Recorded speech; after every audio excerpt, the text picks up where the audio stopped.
Anyone who's ever received a rejection letter dreams of proving the selectors wrong, and Mike Leigh has achieved a spectacular revenge. Twice turned down by the BBC's trainee director scheme, he went on to make some of TV's most memorable dramas, including Abigail's Party, starring his then-wife Alison Steadman, and Nuts in May. A recent box set reminds viewers of his considerable achievements for the small screen, which have been overshadowed in recent years by the success in cinema of his distinctive working style, creating scripts through lengthy improvisations with actors. It was possible, I thought.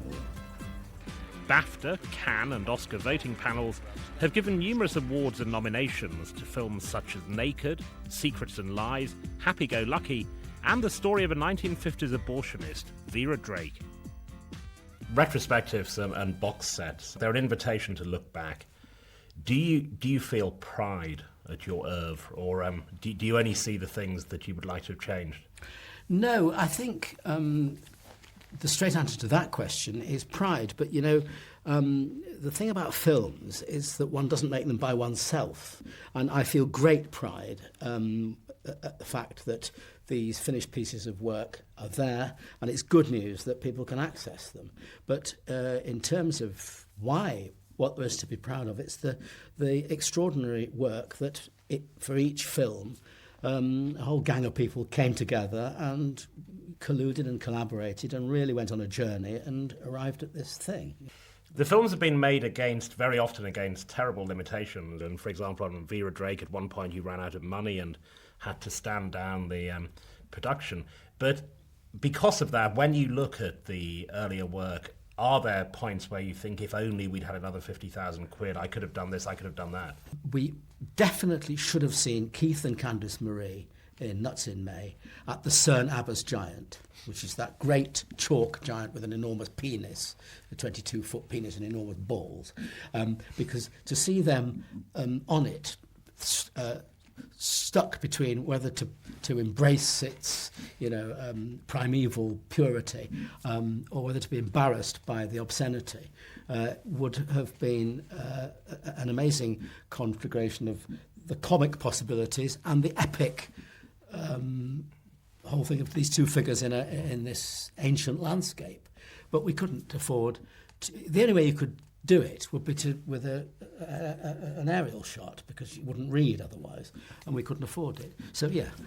Are we having salad for lunch? That's right. What's...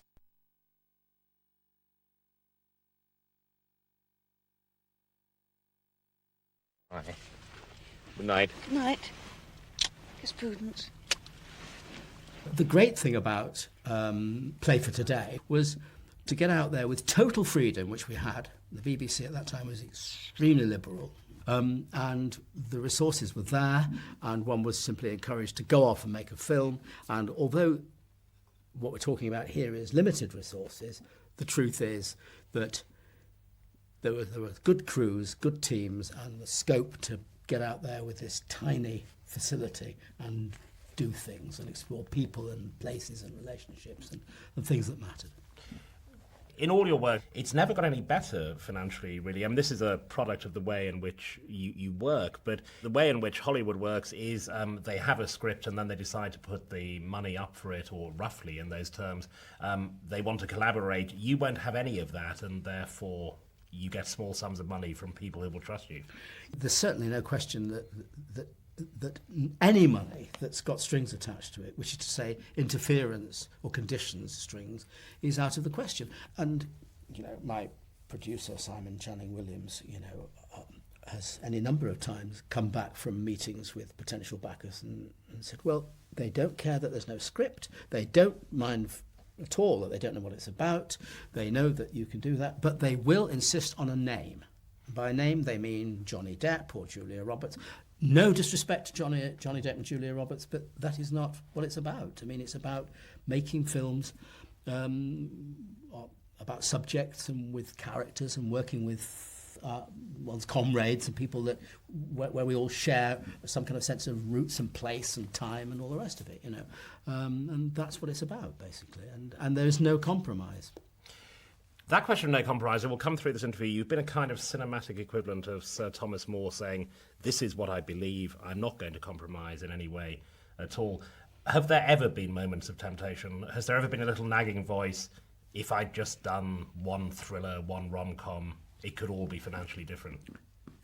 Only for split seconds in the context of paying mortgages and things. And as much as anything, and I say this quite often to students and filmmakers, young filmmakers, you know, the minute you say, well, actually, I'm going to do this project, I don't really want to do it, I don't believe in it, but if I do this, then it'll open up the possibilities to do all kinds of things I do want to. Rubbish. It's absolutely, it doesn't mean a thing.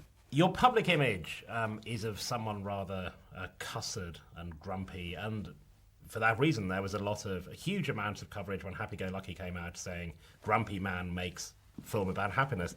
Do you care about your public image at all? I'm bemused by it. I am known, I think it's not for me to say, but I think I'd better say it because nobody else is representing me here.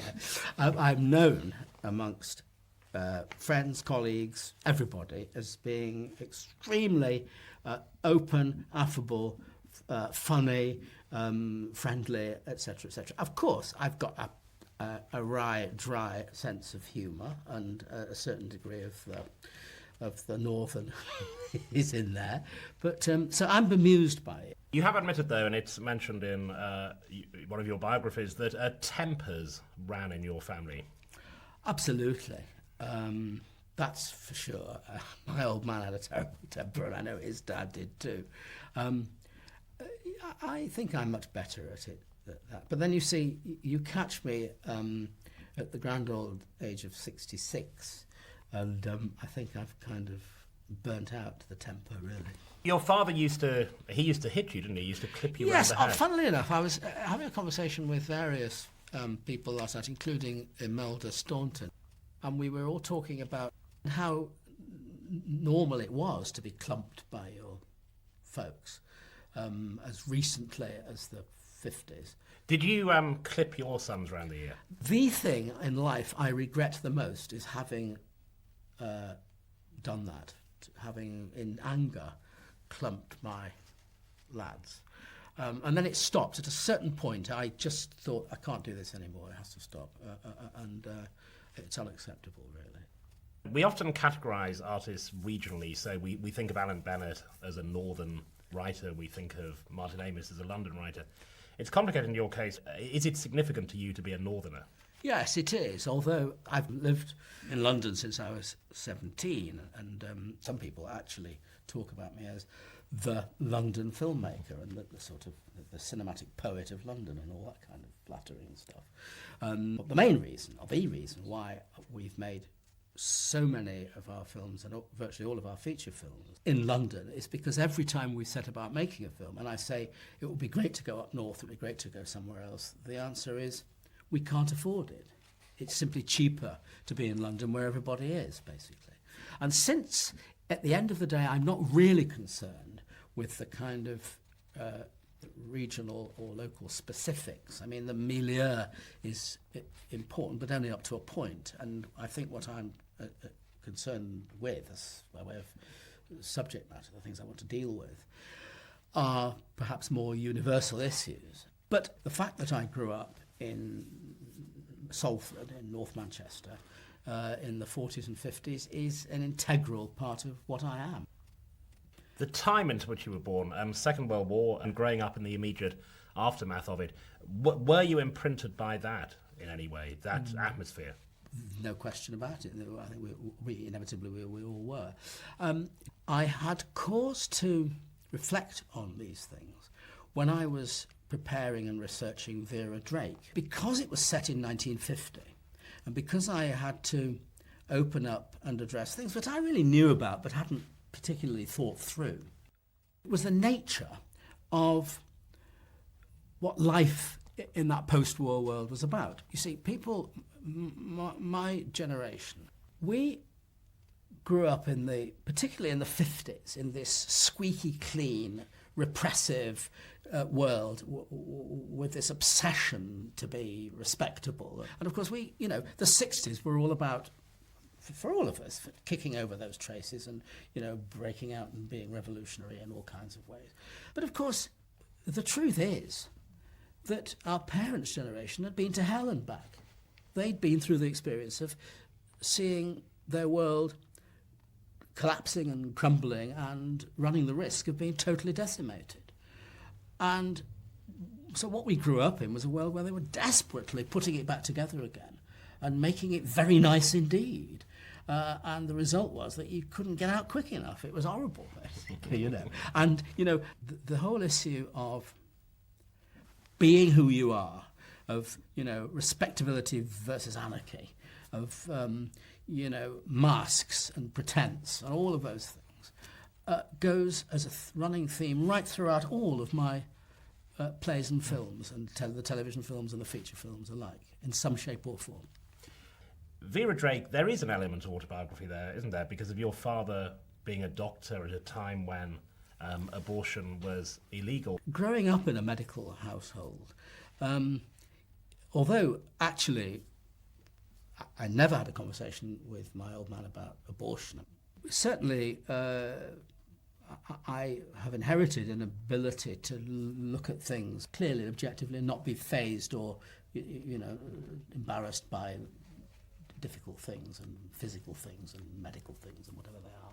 The most fascinating childhood connection to me, which amazed me, is we're always looking for this moment when artists decided to be the artists they became, is in The Kiss of Death, which is about undertakers, because it was seeing undertakers that made you want to become, a very specific detail that made you want to become a filmmaker. Yes, it wasn't so much undertakers. It was at my grandfather's funeral in December 1955 when I was 12, a very snowy day in Manchester, and everybody was crammed into the hall of the house.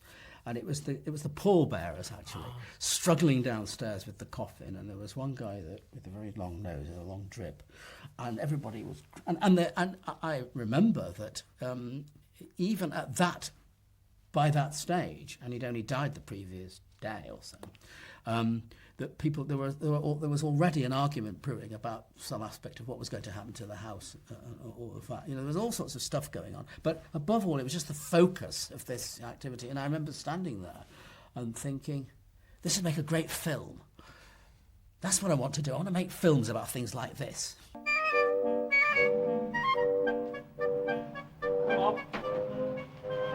Come on, let's come down a bit. Whoa.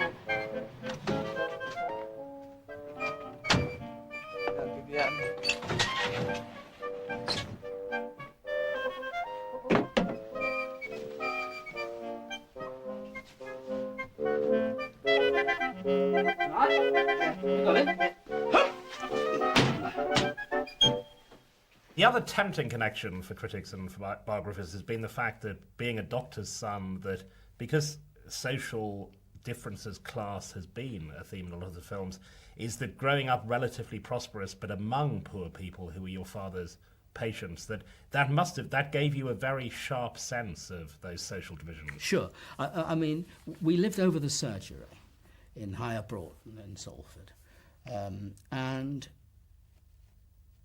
that's a very working class area, and you know, we were middle class people. I went to the local primary school, I went to the local grammar school, and I would be sent on errands down to, you know, patients and people's houses and things. But it was just being there with your antennae out, really, and at the same time being part of this lower middle class suburban world. So there, yeah, and I think there's a certain kind of, as you say, clarity of just seeing class, really.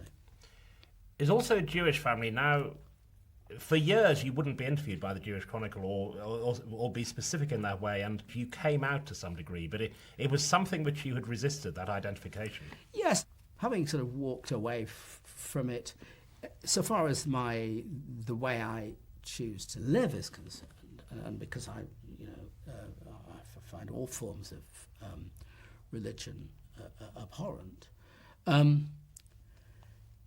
it's really to do with not wanting to be identified as anything other than oneself and for what one does.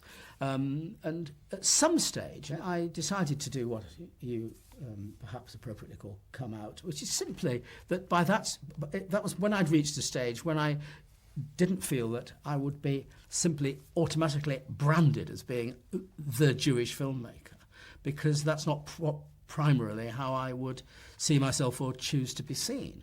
But actually, it is part and parcel of what I am and what I'm about. And again, I have no doubt that my worldview and indeed my social view of things is related to that as well. At what stage did you reject the religious aspect of As early as you can. I thought it was bullshit from the word go, basically. Did you have a bar mitzvah there? Oh, yeah. But even then, you would have been equivocal about it. Oh, yeah. That's right, yeah, absolutely. Your parents, though, were serious, at least to the extent that they only wanted you to bring home Jewish girlfriends. Oh, yes. But that's a pretty standard thing. I mean, they were very kind of relaxed about a lot of things and very unrelaxed about others. But magically, when I got together with my ex-wife, Alison Steadman, for some very good reason, whatever it was, they sort of decided that it would be okay, and they were very happy to meet her, and they got on fine, and everybody loved each other, and we got married. One advantage of Judaism for you was that it did encourage your theatrical interests through the Jewish, the youth group. My parents, my father a Mancunian, my mother from London, met each other at a camp in the 1930s in this organisation which still exists called Habonim, which was a socialist Zionist youth movement. And I grew up knowing about this even before I was old enough to join, and I was in the organisation, which of course is famous for having produced all kinds of other humorists and dramatists and things, Arnold Wesker and David Baddiel and Sacha Baron Cohen, to name but a few, which of course was an extremely healthy, albeit it was a Jewish organisation. It was absolutely not about Judaism at all. It was about young, secular Jews. We, spent a lot of time out in the open air and camping and, learning about politics. My socialism was learnt in that context. But I walked away from that organisation, not least because, in the end, this was an organisation, the object of which was to get us to go and be kibbutzniks. That was the ultimate goal of the socialism and of the propaganda, and perfectly legitimate thing. And indeed, I know people to this day who went and were, and some still are, kibbutzniks. But I no longer wanted to be part of something which was separate and insular in that way. But it was nevertheless an integral part of my formulation, and I still have very close friends, all of whom are secular, all of whom are atheists, all of whom would absolutely declare, as I do, that we are Jewish, and many of whom have done all kinds of creative things. Your parents would not have wanted you to be an actor, presumably. That, if I may say so, is the greatest understatement I've ever heard you utter, either whilst interviewing me or anybody else.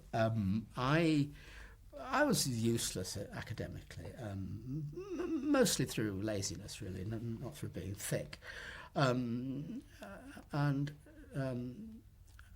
Eventually I sort of wanted to bail out of the A-level thing, and I hit on this fairly preposterous, if not deeply silly, idea that I wanted to go to drama school. And when I announced this, my old man was horrified. I mean, he actually called it the moonings of a stage-struck girlie. But I think it's worth saying that I went to Salford Grammar School, which no longer exists, and Albert Finney had recently left Salford Grammar School when I arrived there. And he'd gone off to RADA, and he came to the school one day. He gave out some sports prizes or something, and then he did an impersonations of all the masters, so he was a hero. And the headmaster was extremely pro dramatic activity, and so he sort of persuaded my dad that I ought to be given a go. That you would be the next Albert Finney? Well, Because I then got a scholarship to RADA, which is what we come to next, I was dubbed that, although it was and remains a preposterous notion, actually. And I never wanted to be an actor. That's the truth of it. What I really wanted to do is, in fact, what I do, really. I wanted to make things up. But it was about escape, the thing you said earlier. You just had to get out somehow. You want to get down to London. You want to be in Manchester. You know, I applied to various drama schools. I only ever got as far as auditioning for RADA because I got this scholarship, which totally, I mean, to this day, I have to say, that is the most remarkable thing that's ever happened to me in my life. Goodness knows how it happened. So they had seen something, had they, apparently. in your audition? Yeah. What was your audition? Well, apart from anything else, it was Cassius whinging about, you know, Caesar cried, "Darest thou, you know, this man is now become a god, and Cassius is a wretched creature who must bend his body if Sela carelessly but not on him," you know, that stuff. Or, see, I was as bad then as I am now. So but I don't know how I got in. Were you any good as an actor at school, stage school? Yes and no. But it's, you know, the truth is, it's neither here nor there, because I arrived saying I want to be a director and I wanted to write. And those were the things that motivated me, really. And suddenly, arriving in London, boom! Apart from the fact that it was the Nouvelle Vague was just happening, the British New Wave films were happening. But then I discovered the Russian cinema and the Japanese cinema and Satyajit Ray and Bergman and you name it. And, you know, and so that was something that it became all about. And so whilst I was learning about acting and things, I was really out down the National Film Theatre and things really, that was the education as much as anything else. Given the way in which you went on to work, it obviously arises the question, improvisation, was that something you were taught at RADA or something you did? Never existed. Virtually never existed.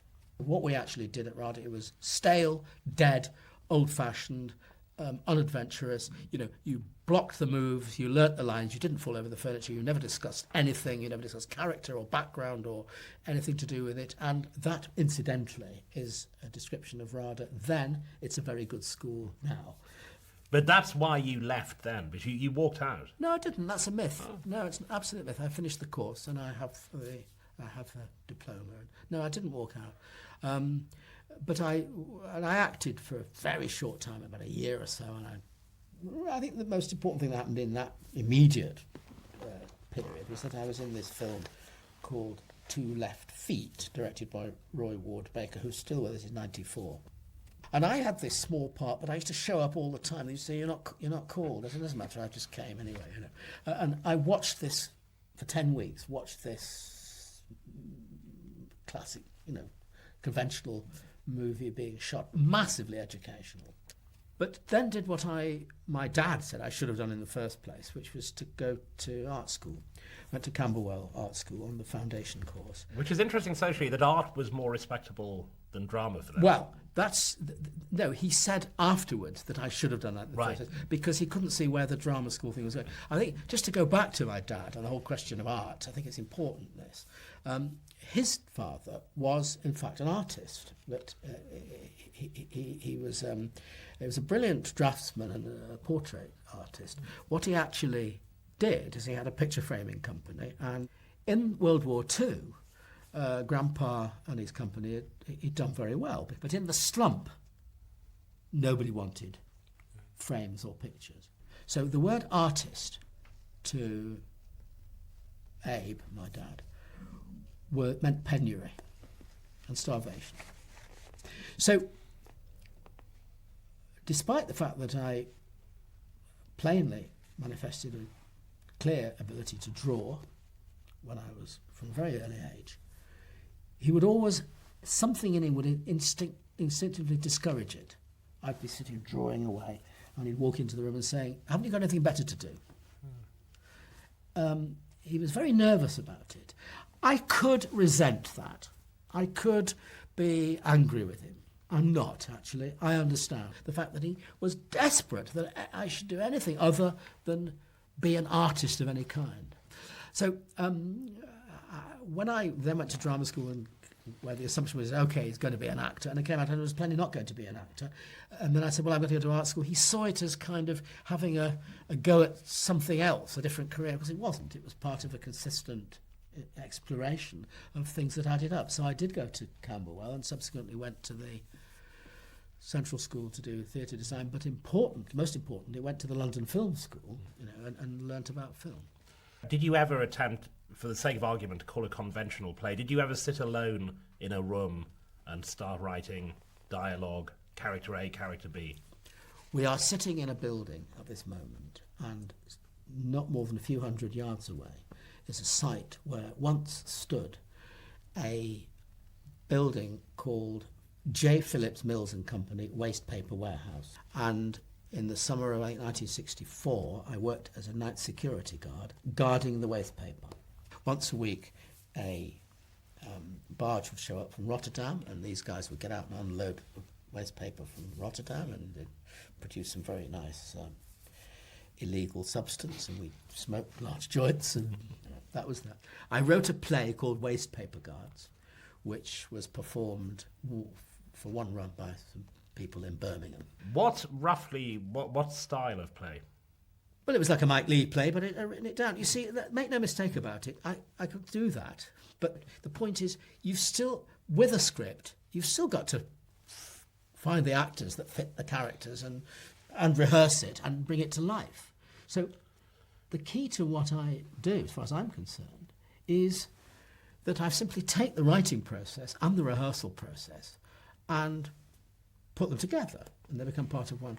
And the revelation happened not while I was in the drama school, but it's when I went subsequently, a year or so later, to Camberwell Art School, and we all stood round in the life drawing class, and there was this incredible, concentrated, focused, creative atmosphere, and everyone was concentrating and finding a way of expressing a truth, a reality, in a personal way. And I remember looking around and thinking, something creative is happening here, which we never experienced at drama school. And that started to mesh and to resonate with thoughts I was having about actors and acting and the potential of acting. And so what I was fascinated by and indeed remain fascinated by to this day, is the actor as a contributing collaborative creative artist in his or her own right. And so those are the things, I think those are all the ways of looking at what I do, rather than simply, well, it's just another way of arriving at a piece of paper, because it's not about the paper, basically. And the first time that really began to happen was the box play, 1965. Now, actors were not used to working in this way, so was there a lot of resistance? Were you having to invent? No, because it wasn't with professional actors. It was, I got this weird job at the Midlands Arts Centre in Birmingham. Brand new studio theatre. I was hired as an assistant director. There were no actors, but the idea was to have an arts club for people from 16 to 25 or whatever it was. And the instruction was bring them in and work with them. So there was no resistance at all, because they were enthusiastic Birmingham young people who would, try things. I really didn't run into that kind of resistance until later, when it wasn't so much getting actors in rehearsal who would then resist once they were there. It was trying to recruit actors who would do it in the first place, i.e. be in a play with no script and not know what it was and all that. But in those early days, the criterion was who could you find that would be prepared to have a go. And if there were a Hollywood biopic about you of the kind you wouldn't want to direct or perhaps even be the subject of... or even see. Yeah, there would be a moment where you said, whoever playing you would say, I think I'm onto something here, this is the way I want to work. But did anything like that happen? I can't identify a moment, but I think what was a defining moment, again by default, was that a fellow student and close friend of mine from RADA was David Halliwell. He wrote Little Malcolm and His Struggle Against the Eunuchs, which you directed. Absolutely. He wrote Little Malcolm and His Struggle Against the Eunuchs. And it was ambitious and disastrous. But the thing was, Halliwell played Screwdyke himself, because that was the idea, but he was undirectable. He was like the character, like Malcolm Screwdyke. And I came out of that experience thinking, actually, what I've got to do is my own thing. I knew that I was, and this is still a key to the whole thing, inherently bored by the notion of embarking on creating a piece of work and knowing what it is before you know. That's not how people paint pictures. It's not how sculpture's made, not how music's made, or poems or novels. And I just think, and I've always thought, that making plays, making films should be as creative and as much an adventure of discovery as those other media. And when we look back now at your work, there's this absolute bureaucratic division between the film and the TV work. So Bleak Moments was cinema, then Hard Labour was TV. But was that, again, as so often throughout your career, that was simply where the money was? Oh, Bleak Moments was a complete fluke. Albert Finney was the main backer of Bleak Moments. And I think he just, meshed with the kind of thing he was looking for, really. So there was this feature film, Bleak Moments, and, it won the first prize at Locarno and the first prize at Chicago. And had anyone told me when we made Bleak Moments that it would be 17 years before the next feature film, I don't know what I would have done, basically. I would have jumped off Waterloo Bridge. I choose Waterloo Bridge because it's very near the National Film Theatre.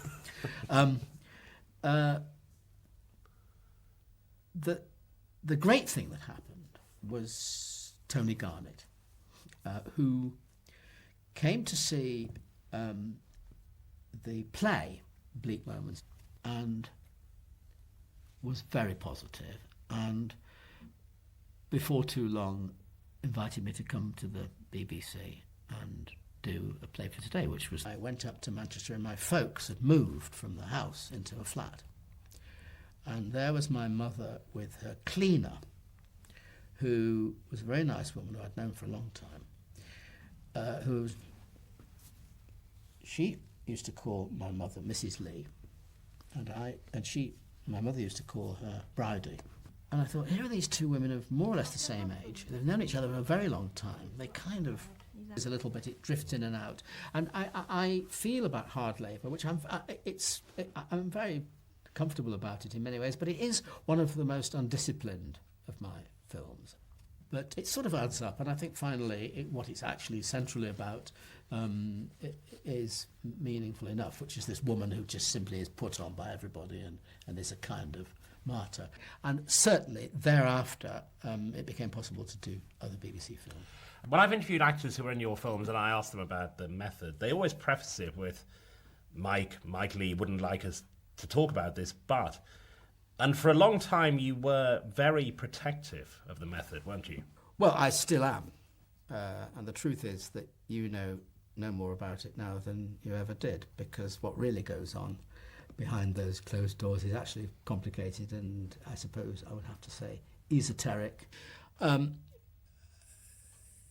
In fact, when we're working on the projects, it's important that people shut up about it, because especially amongst the community of actors, and given the power of pillow talk, things get out and about. So that is a discipline that, and so I always say, and in fact that includes everything. Don't talk about anything about anything. I mean, there are aspects, practical aspects of what we actually do, which I don't encourage people to talk about in public. One of which, for example, is that, we do talk about lots of real people the actors actually know. Now, there's an admission, but you already know that. Well, obviously, the actors have told me is you're about to have a day one. On day one, the actor draws up a list of people they have known, and then you and the actor talk about those people, and one of them is chosen as the basis of the character. Usually more than one. Or more than one, yeah. That's right. But this is simply the starting point. And we may take that person and meld that with another person and perhaps a third person. We then grow the characters. We change them and develop them. And apart from anything else, the most important thing is how they then grow and change organically as they interact with other people. And we invent original characters. But somewhere in there, we've got starting points. And the choice of actors is clearly crucial in your work. I realise that you work with many different kinds of actors, but there is something that you're looking for. You think, I can work with this person. Well, you know, there are actors and actors. I mean, some actors are simply not very bright. Now, I can't work with actors who aren't very bright. There's no point, you know. I mean, I think it would be consistently right to say that I simply can't, don't, and have no need to work with actors who are motivated by any form of vanity. I mean, we've talked about the actor as artist. I mean, look at any of the actors that I have worked with right across the board, and you will see that they're all people who are, in some way or other, independent of me and independent of anything else, motivated to depict society, you know, to do people and to do what life is about in an intelligent and creative and personal and perhaps idiosyncratic way. And so those are the things that I look for. When I was looking at the work, researching this, though, these amazing faces that come out of the screen, there is a certain line, Liz Smith, Timothy Spall, James Corden, I suppose, All or Nothing, Eddie Marsan in Happy Go Lucky, and that they're faces that cartoonists would like. I mean, they're fascinating, unusual faces. Yes, I mean, you see, as far as I'm concerned, what this is all about is putting on the screen or the stage people are, like you and me, actors in films, and to some extent actors on the stage, to a considerable extent, look, sound and behave like actors. And that, in some contexts, look at any soap, means they not only look like actors, but they're rather idealised people in some way. You know, they're just kind of altogether too gorgeous. So if I rang you from a top Hollywood talent agency and I say, look, I've talked to Tom Cruise and Julia Roberts, and they say they will work in any way that Mr. Leigh wants, they will agree to go through the process, there will be no argument from them, they will work in his way. Would you be able to do it? Would you want to do it? Well, it's happened. It happens quite often, and the answer is, no, what for? That these big No. Hollywood stars offer themselves It has to you? been no. Yeah. But what for? Why should I do that? But why should you not do it, though? Well, your archetypal Hollywood star, the one that you're talking of, the one that you're inventing, may say, "I'll do anything. You know, I'm hip, I'm cool, I'm open, I'm an ensemble actor." But you know, there's more to what goes on with the creation of my projects than just the acting itself. I mean, what I always say to every actor before we start is, you will never know anything about the entire project other than what your character would know, because that's an essential part of what makes the truth of it happen. You know, people only see the whole thing from the character's point of view, and the character is, like as we all are in real life, at the centre of his or her universe.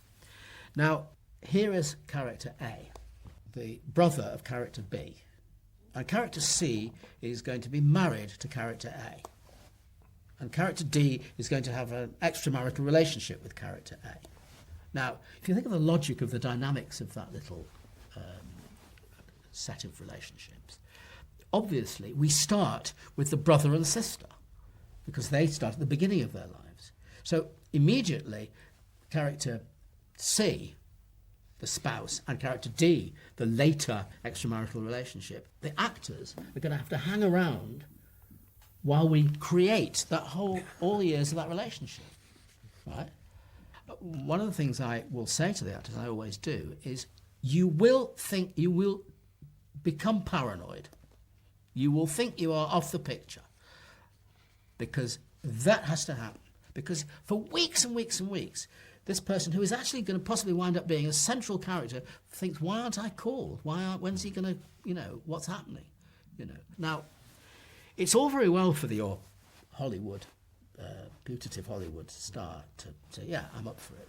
But what is he or she going to do when the dynamics... Sitting for 9 weeks in the Dorchester. Dorchester. In a hotel, yeah.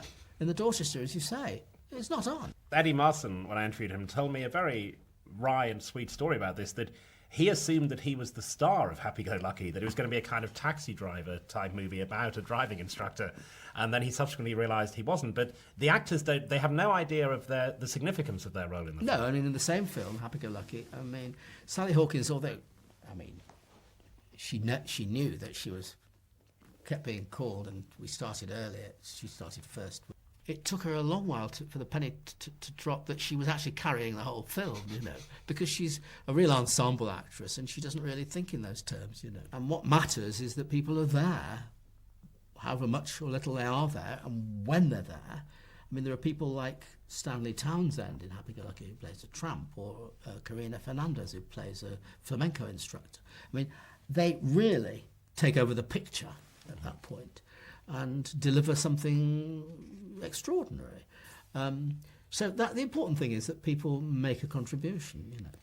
But again, to give a sense of how isolated the actors are when you're working, Eddie Marsan told me that, so he'd created the character of the driving instructor with you, and then you told him to drive the car to an address, ring the doorbell, he rang it, and the Sally Hawkins character comes out. Now he didn't know anything. He had no idea who. Well, he knew that an arrangement had been made through the character's Yeah. office that this woman called Pauline was going to have a driving lesson. Hello, Scott. Are you Poppy? That's me. Nice to meet you. Right, the car's just here. They're not infected. What do you like? They're clean. I just washed them specially. Honest. Who's it then? You get in the passenger seat. You know it's me that's learning to drive, don't you? Yeah, but we've got to talk a few things through first. Oh, have we? Fair enough. If you insist. For him to know what was going to happen would be, or who she was, would simply be counterproductive. I mean, there are certain classic things that have happened. I mean, like the two most famous ones are the climax of Secrets and Lies, and perhaps the most remarkable was this massive improvisation that took place for 10 hours one day on Vera Drake. When you had, we worked in a disused hospital, and I set up this improvisation, which was one of dozens that it had for people coming around and for family get-togethers. And suddenly, in the middle of this improvisation, there were the cops. Good afternoon, sir. The I. Webster, Metropolitan Police. Oh, yes? Does Mrs. Vera Drake live here, sir? None of them knew that there were these actors down the other end of the hospital in this complete police station that we'd created early that morning. The family didn't know she was an abortionist. The actors didn't know she was an abortionist because their characters didn't know she was an abortionist. She didn't know that the last abortion had gone wrong. Good afternoon. Sorry to interrupt your celebrations, but we need to talk to Mrs. Vera Drake. And for me, it's an amazing, it's extraordinary experience. Because I don't stop it, or you know, it goes, and you just let it happen. And people stay in character. They're in the costumes. It's absolutely, the discipline is they can't come out of character, and they really stick with it. For me, it's fantastic because I sit there, and obviously I'm sitting there with my, if you like, my writer's hat on and storyteller's hat, thinking, great, fantastic. No, it shouldn't. That's wrong. It should be, you know, it's that you just react to the material. We did all that. We then, you know, over the next couple of days, deconstructed it and analysed, the motivation and the psychological things. And then, but it wasn't until 2.5 months later that we came to build and shoot the sequence on location. I was going to say, but this is important because from your very earliest reviews, there were people who were under the impression that improvisation was taking place on camera, and it never has. There is a fixed script by the time you come to shoot. There is. I mean, it's a little bit more complicated than that from the point of view of the films. I mean, certainly, just look at the stage plays briefly. Absolutely. I mean, there's no scope for any form of improvisation in a stage play. It has to be totally worked out thoroughly. Now, the same discipline applies to the films, except that because you've got actors who can improvising character, just occasionally it's useful to allow that to happen, as indeed lots of other filmmakers do. And through rehearsal, I arrive at something which is very tightly scripted by the time we then put it in front of the camera. When Abigail's Party, the play, was revived at Hampstead Theatre, there were actually critics who said, they're doing a stage version of the TV version. But in general, those TV films had come out of stage plays. That's not true. Abigail's Party was nothing more or less than a stage play wheeled out of the theatre into a studio with cameras pointed at it. So that's the only real of this play called Wholesome Glory, which we've done at the theatre upstairs. Because even when we were doing the play, I kept saying it would be great to get them out in the countryside because, Keith and Candice Marie, they're sort of, it's natural. And so when the opportunity to make a film came along not long afterwards, I said, OK, let's do that. So really, since the play was simply them in a room, in their living room, and the film is very much not that, it was no more than developing the characters. Bleak Moments took the central part of the film is the sort of principle happening in the play. But again, we opened it up and reinvestigated and so forth. But apart from that, I have never done any other work which was derived from other material. And I'm not disposed to do so, really. From quite early on, there's been a little bit of criticism to do with ownership, and it goes on blog sites now, people saying, why has Mike Leigh got the Oscar nomination? It should go to the actors and all of that. Has that ever been raised by an actor? Not for all intents and purposes. Actors really aren't concerned with that. They know, authorship means authorship. It means, the whole thing, the whole, vision, the whole view of the decision about what it is, how it is, what it's about, how the story is told, the structure, and so on. And everybody knows that that's what I do. There's nothing to discuss or defend about it, really. People know that actors know that their contribution is made through acting. It's more than just acting. They very much collaborate with all sorts of, stuff that gets into the fibre of the thing. But it's never been much of an issue, really. You could go through all of my films and you could try and work out what ideas or elements came from me and from them. You never could. And I don't know to some extent. It's not important. I was watching Hard Labour, and there's an amazing shot early on where the woman is hoovering around her husband, and all we see is the vacuum cleaner at the bottom and his feet. Now, when you're improvising, when you're rehearsing, at that stage, are you thinking where the camera will be, what we will see? It's about filmmaking. It's about looking for images.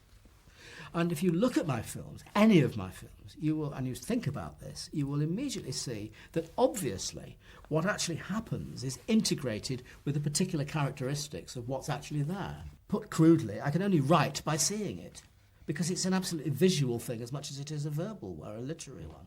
And that is about images, it's about cinema, it's about shots, it's about distilling things visually, of course.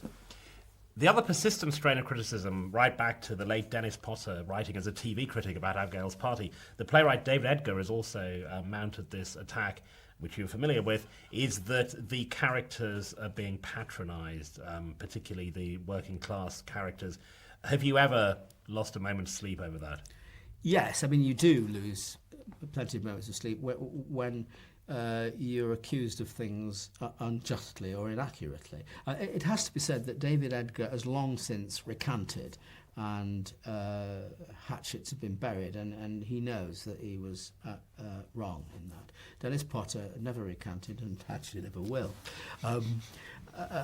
Generally speaking, my reaction to this kind of stuff is that people don't know what they're looking at. They can't see the wood from the trees. They don't actually empathise with something that is that other people do empathise with perfectly comfortably. And, usually it's all down to people looking at art in terms of art, which is perfectly respectable, but not really seeing it in terms of what it's actually about and to do with life, I dismiss it, but it's upsetting all the same. I heard the most thoughtful expression of this I heard from an actor who hadn't worked with you and was not malevolent, but said that there is a risk in improvisation that because you're building it up externally, that you will tend to go for human caricatures of voice or mannerism or character or background, and that is the risk that they saw in it, that it's not patronising, but that it can flip over very easily into caricature rather than character. That is a risk, isn't it? Well, I think whoever said that is absolutely right, and that is an observation of complete accuracy as related to a huge amount of what goes on in improvisation, workshops and rehearsals and so on and so forth. It is not what happens under my directorship, frankly. What happens in many of those kind of contexts is that the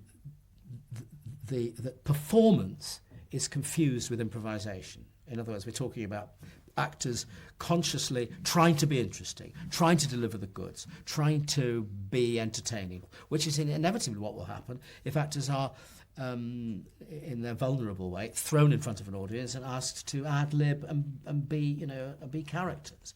Now, the whole point and the whole principle and everything to do with what I do is to do with creating something very, very carefully and slowly in a closed environment so that we arrive at work that is the exact opposite of that. When it has gone wrong, which has gone wrong on a couple of occasions, there are two projects. You've been unlucky with projects connected with foodstuffs. Ice cream and rhubarb, I think, are the two that went wrong in their different ways. But that was they were different cases, but your external circumstances that, in that popular phrase, your head was not in the right place. No, there were those two cases. The first of them, Ice Cream, a play which was going to be for the Royal Shakespeare Company. And Trevor Nunn had been very generous, and I'd got a cast of 5 people who were totally available. It was then agreed that I should do a much bigger production in the Aldwych Theatre, and with a much bigger cast. And Trevor Nunn said, well, look, I'm sorry, but I really can't give you that one luxury. You've got to have people who are working on other productions at the same time. And it meant that the way that I work, where you're really doing something which needs to grow and develop and become a 10-hour improvisation, suddenly had to stop because somebody had to go off and be in Coriolanus. Gradually the whole thing crumbled and it actually didn't happen, and I had to go to Trevor Nunn and say, look, I'm sorry, but this isn't going to happen. It was cancelled. The other case was very much more personal. I had a bit of a kind of a crack up. I couldn't cope with the thing for various personal reasons, and it was cancelled. But with all due respect to history, both of these are the exception. And people say to me, well, what happens if it doesn't happen? What happens if it just there isn't a play or a film? The fact is, there's a job to be done. It is as far as I'm concerned, it's a privilege and a luxury to be given this space to create a piece of work and get paid for it. And that's what the job is. And, as I said right at the beginning, you don't do the things by yourself. It's a collaborating thing. I've got responsibility to other people, apart from to backers and ultimately to the audience. And it's all about finding the piece of work and making it happen. And that's what we do. And the lapse, you went to a therapist who I think turned out later not to have been a therapist at all. Yeah, it was Anthony Sher and another actor who said, no, you've got to go to this guy, Monty Berman. And he was called Monty Berman, of course, not to be confused with another Monty Berman, who was a famous theatrical costumier. Yeah. And he was a very nice South African, apparently ex-member of the ANC, and it was very nice talking to him for a while. And I had to go to a therapist because they said if you don't do that, you won't ever get film insurance again. So I did, and it was fine, And did he help you, do you think? I sort of have got used to thinking that he did, but whether he actually did, I wouldn't like to say. I think others helped me, not least my ex-wife Alison Steadman. I think she probably helped me far more than therapist, really. He turned out to have been been a dry cleaning. Yes, well, when he died, lots of us, including, and lots of other actors who obviously it would be inappropriate to name, showed up at this memorial service for him at the ANC headquarters in London. And it turned out that he just decided to be a therapist. And, having worked in dry cleaning, and as Roger Allen, the actor, said, gave a whole new meaning to the word shrink. I haven't heard that. That's great. Clearly, as you suggest, there's a professional pride and honour in being recognised as a filmmaker, as a screenwriter by your peers. But when you go to the Oscar ceremonies, do you just treat it as this kind of bizarre, vulgar spectacle, a bit of fun? You can't help treating it as a bizarre, vulgar spectacle because that's what it is. So there's that. It is an honour. It's great. But apart from anything else, the real point is that I'm in show business, and I always have been. I mean, I was standing up and performing. I mean, I always wanted to be a comedian when I was a kid. It's about the glitz and the glitter and the razzmatazz of showbiz, about being, of entertaining people. The fact that you may also confront them with some of the harsh realities of life, mixed up with jokes and all kinds of other things. It is showbiz. So when you go to the Oscars, it's an extension of all that. It's part of what we're about, and you're there with your fellow filmmakers. I mean, I've been to the Oscars 4 times now. There's never any sense that you are a kind of Trappist monk in a sort of alien environment and that you don't know it. I mean, there are other guys there and other people that you know from over the years that are all, playing the same game, basically, and in the same game. You reached one of those landmark birthdays last year, 65. Yes. Ambitions still do you have? Well, that's very straightforward. I am, as I've said, very privileged to have had the freedom to do whatever I like within the constraints that have been available to make all these films with no interference from anybody, but always at this modest level. And I still would like to paint a much bigger canvas. We got somewhere near it with Topsy Turvy, perhaps with Vera Drake. I mean, Topsy Turvy looks fantastic, and there's no way it was made for £10 million, except that it was. And incidentally, Topsy Turvy was made at the same time as Notting Hill, and Julia Roberts' fee on Notting Hill was £15 million. The truth is, however, that I would really like to have bigger budgets, to do bigger... So a 30, 40 million? When do we start? Mike Leigh, thank you very much. Thank you, Mark.